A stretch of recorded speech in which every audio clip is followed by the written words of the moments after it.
and welcome to Art and Fashion. Today we are here with Peter Bragino. How are you? Awesome, how are you? Good, thanks for coming on the show. Thanks. So would you call yourself a painter or an illustrator or? I generally use the term just artist. Okay, so what you have been saying that you've been working in mixed media mostly, actually, correct? Basically, yeah, it's hard to stay away from the mixed media stuff, you know. So when did you get started creating your pieces? Oh, wow. I think I probably started full-time in around 1996 as an artist. When I got out of the Marine Corps, I went full force with my art career. So that's probably like the starting point. But I think my education and my real movement forward started right around 2000 when I started going to our mutual friend Jeff Fisher's classes and got really heavy and deep into focusing on my art career. Now, what is your education and background as an artist? Mostly self-taught. I never went to like school for art. Just kind of been doing it my whole life. My initial education was as an airbrush artist. I was doing a lot of airbrushing out in California. Had a lot of friends out there, real motivated, kind of running that circuit. And I didn't really study full-time until I came back to New York and started studying with Jeff at the drawing studio. So most of my education really is from that point on, I would say, as far as any type of formal education when it comes to drawing and painting. When you were in the Marine Corps, were you active as an artist then? So, yeah, I mean, I started airbrushing while I was in the Marine Corps, so I had a little, like a studio set up in my barracks room. So I was painting T-shirts, basically, like, you know, I was fulfilling orders for people, doing any type of T-shirt people wanted. So, yeah, I was definitely painting. Okay. Is that kind of where you started developing your interest in art, or is that something that goes back to your childhood? Or when I was a kid, I was on. My father took me into Manhattan. My father worked for the New York City Transit Authority, and he was a track walker. He wanted to show me where he worked and the trains and stuff like that. So he took me on to a subway for the first time, and you know, he had me like in the front of the car, and I could look out the front of the subway car and see the tracks, and it was like this whole really cool thing. But what he did was he took me by a station that had pictures painted on the walls of the station. It was like an abandoned station, something like that. But when you looked out the window of the train, the images moved. It was almost like a flip book. It was like watching a flip book. Oh, cool. Yeah, it was amazing. It broke it up. Yeah, it was amazing. I remember I was like just so enthralled with the whole experience of the day, and my father said something to me like, you know, these artists, they come down here, they don't get paid to do this. They come down here because it's like something within them. And it was like that. It was instant. It was like, that's what I am. I'm an artist. So I've always known it since I was a kid.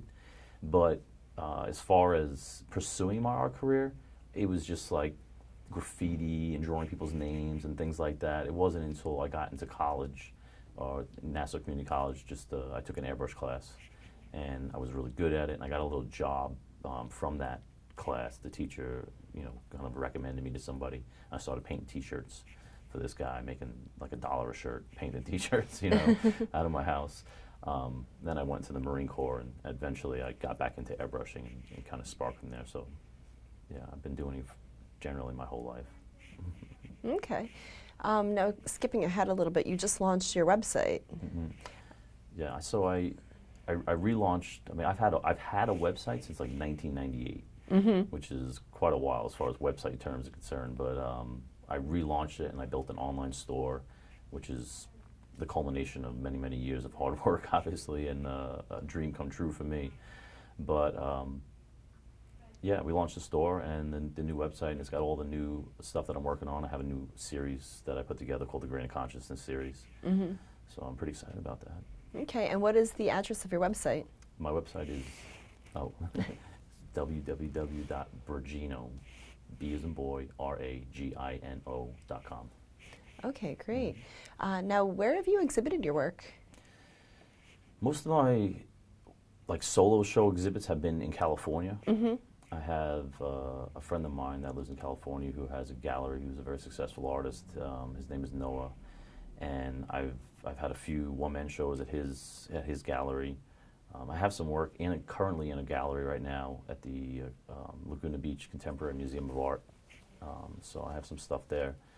But as far as New York is concerned, I haven't really had that many exhibits. I kind of took a back seat to having shows for a while because I was so engaged in building my skills as an artist and the business in general. Mm-hmm. So, and everything kind of changed, you know, somewhere along within the 2000s. Like, you could go to the gallery network and do that, or you could start, you know, moving forward with this new, like the social media efforts, and having your own online store and promoting your stuff, you know, exclusively online. So I'm still trying to feel that out. I'm not sure if I will exhibit. I'm not, you know, maybe not. But I do have my studio in Amityville now that I have, and now I'm starting to have open studios there, and you know, maybe some small little shows that I'll put together there. But I'm kind of doing it personally. I'm not really exhibiting at outside galleries at this point in time. Mm-hmm. Mm-hmm.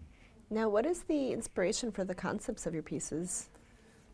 The recent series, I call it The Grain of Consciousness, Mm-hmm. and it started last year, right around this time, probably just about a year ago.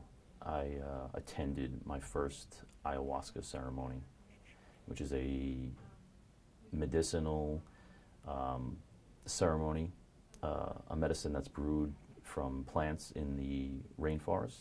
Mm-hmm. And it's a way to get in touch with your personal inner self. It's a pretty intense ceremony, and it brought out some things within me that I needed to express. As far as basically the message that I got was that I needed to shine a light on the things that I was doing in my personal spiritual journey, and the connection that I developed with the earth through these ceremonies as well. So Where were these ceremonies? these ceremonies were in Connecticut, Okay. and they're a special type of thing. You know, normally you can't access this type of information in shamans, but I know, you know, some people that were working with this tribe, and What tribe does it stem from? the tribe is called Pachamama, but you know, it's not like an indigenous tribe, you know, Mm-hmm. that you would find say in South America or anything like that. But it's a shaman who came up to the United States to spread the message that communing with ayahuasca can bring to people. Mm-hmm. So he wanted to share that openness and that new kind of paradigm of opening up to your own personal awareness. Mm-hmm. So, yeah, it's an interesting thing. So my artwork is based off me going into kind of my own personal subconscious and working with the imagery that comes up. Most of my work that I do it's not generally planned. It's mostly just kind of spontaneous. Mm-hmm. So, and these images come up from, you know, times that I've been in the Southwest Desert or any type of spiritual kind of like these type of I don't want to call them spiritual, but anything that happens to do with my own personal journey, my own growth as an artist and as a human being. Mm-hmm. A lot of times when the paintings come out, they're kind of a surprise to me. Mm-hmm. And I'll look at the painting and I'll think to myself, like, you know, what does this mean to me? You know, what does this have? What kind of relevance does this have to my life and to my own personal journey? And the paintings get named that way. And it's almost like you could look, it's kind of like a journal, so to speak. You can look back at these paintings and say, yeah, these are the things I'm learning. These are the things that I'm moving towards. And, you know, it's like printed out for you right there in front of you. Pretty amazing stuff. Yeah, absolutely. Now, speaking of both the content of the artwork and then the business side of being an artist, I mean, I'm guessing definitely that your artwork and the inspiration comes before you even think about the business aspect of it, or do you put any sort of, concepts of sellability or any thoughts of, you know, if the piece is sellable and gearing it towards any sales or kind of production or commissions like that, or is it mostly just first you get inspired, you produce a painting, and then you put what you have been inspired by and created and journaled out there? Hmm. That's an interesting question because the more I study business in general, the more the terms of looking into who your target market is and understanding what things they would need in their lives start to come to the forefront. So I'm starting to think that way a little bit more, and you know, knowing that, say, these paintings are going to resonate with, you know, people that are, you know, seeking some kind of spiritual path or whatever that is. It's starting to become more important for me to have conversations with them and to listen to what they're saying or the feedback that they're giving me, and help that, you know, use that to help drive maybe the types of things that I do in the future. Because in business, it's never a good idea to just make products you think will sell to people. It's better to actually listen to what people need and what will fulfill, you know, gaps in their lives, and to kind of bring those products to the forefront. But you know, there's a fine line, because I don't want to just basically sit there trying to figure out what other people need and make things for them. I also have to explore and to you know, to feed my personal soul as an artist. I have to make things that I love as well. But so it's a fine line. I'm trying to balance these two things right now. You know? Now, you went from also doing the T-shirts, and which seems like pretty much strictly commissioned pieces, to becoming more of like a fine artist. Do you do any more commissioned work of any type? Has anybody approached you about doing any sort of like editorials for magazines or illustrations or things like that for specific projects? I was for many years, but at a point I had to start turning all that stuff down to focus on just what I wanted to do personally for my own development, my own fine art career. As of right now, I do and would take commissions, but those commissions would be based on some kind of project where it was more of like a I don't want to say meditative, but I did a project for my friend's place up in Connecticut, and it's in a ceremony space, and it's 2 osprey wings with a prayer box in the center, where people can put their manifestations, their dreams, prayers. They write them on a piece of paper, put it in a box, and then at specific points in time, you take the box off the wall, and all those pieces of paper are taken to a fire ceremony and given to the wind so that they can manifest themselves. And things like that work, that are prayer-based, I would probably still work on commissions. And I'm actually going to be working on some maybe outdoor ceremonial sites, like installation pieces outdoors on my friend's land as well. So in that realm, yes, I would take commissions, but I generally don't take commissions just because I'm trying to focus on what it is that I want to make personally. Now, do you have any upcoming shows, or do you see any upcoming projects besides the one you just mentioned in the next couple of years? Yeah, so there's always a million of those, right? It's a matter of which one's going to come to fruition.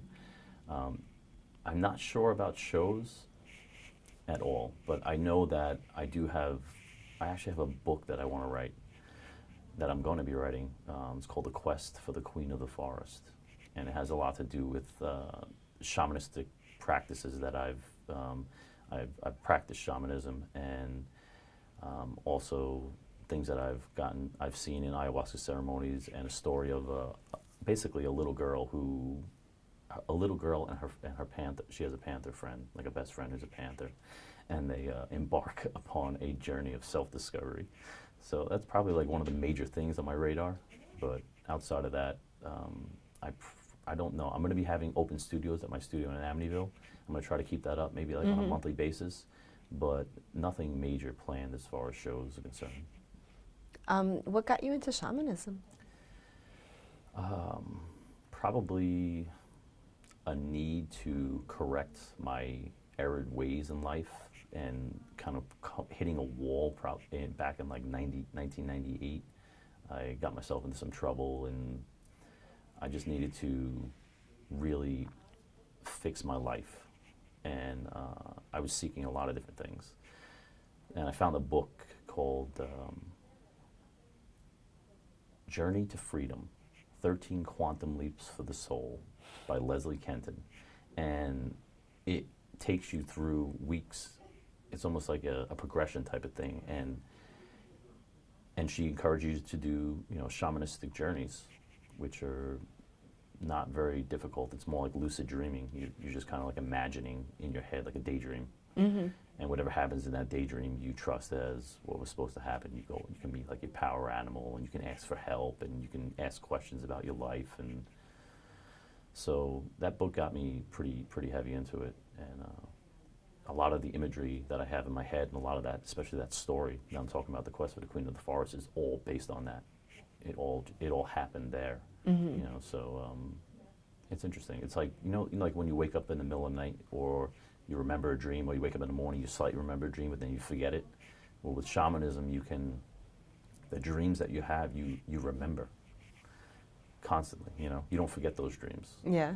Especially since you're journaling or writing about them right afterwards. That's part of the process. So, these things stick with you. They become almost reality. Do you plan on incorporating any ritualistic aspects into your open studios? I am, actually. Funny you mentioned that. You're reading my mind. I am, because I think it's important to have people sit in ceremony and to just honor, life and one another, and also to sing, to play guitars and sing and shake some rattles and play some drums. I think, we've gotten away from those simple things that can bind us so intensely to one another. And I am going to be doing some stuff like that. As a matter of fact, my next open studio, I plan to do something to that nature, just to get people there and just to have some fun and enjoy each other's company. Great. How can we find out more about when your open studio is going to be and how to contact you? So the easiest way would be to go to my website, Mm-hmm. Bragino.com, and then speak hi. You can go to the website, you can go to Bragino.com, and on there I have a mailing list. If you join the mailing list or the tribe, then you'll be informed automatically whenever I have an open studio or anything like that. We can get you down, and we can all enjoy life and have a good time together. And do you have an email or a phone number, any way to directly contact you that would be best for anybody interested in showcasing your work or getting in touch with you about a commission? Yeah, absolutely. So my email would be contact, CONTACT, @Bragino.com. And Bragino, again, is spelled B as in boy, RAGINO. That would be probably the easiest way to get in contact with me. Okay, Yeah. great. And before we part, any last words for budding artists that are looking to get their start and looking to get inspired? I knew this question was coming. I have like a mixed bag of how I want to answer this question, but I'm going to answer it. My best advice to anybody, I'll speak out here, right? Mm-hmm. My best advice to any artist that is budding and wants to be an artist Mm-hmm. in their life is to, if your heart tells you to paint, then paint. That's it. I mean, just follow what your heart tells you. If it says be an artist, be an artist. If one day it tells you to go be a farmer after that, go be a farmer. There's no trick to being an artist. It's just you have to have the desire to be an artist. If that's within you and that's what you're being told to do, then that's what you should do. And you'll figure it out along the way. All right. Well, that was very insightful, Peter. Thank you so much for coming on the show. Thank you very much. I All appreciate right. it. And thanks for tuning in on the Daily Blue.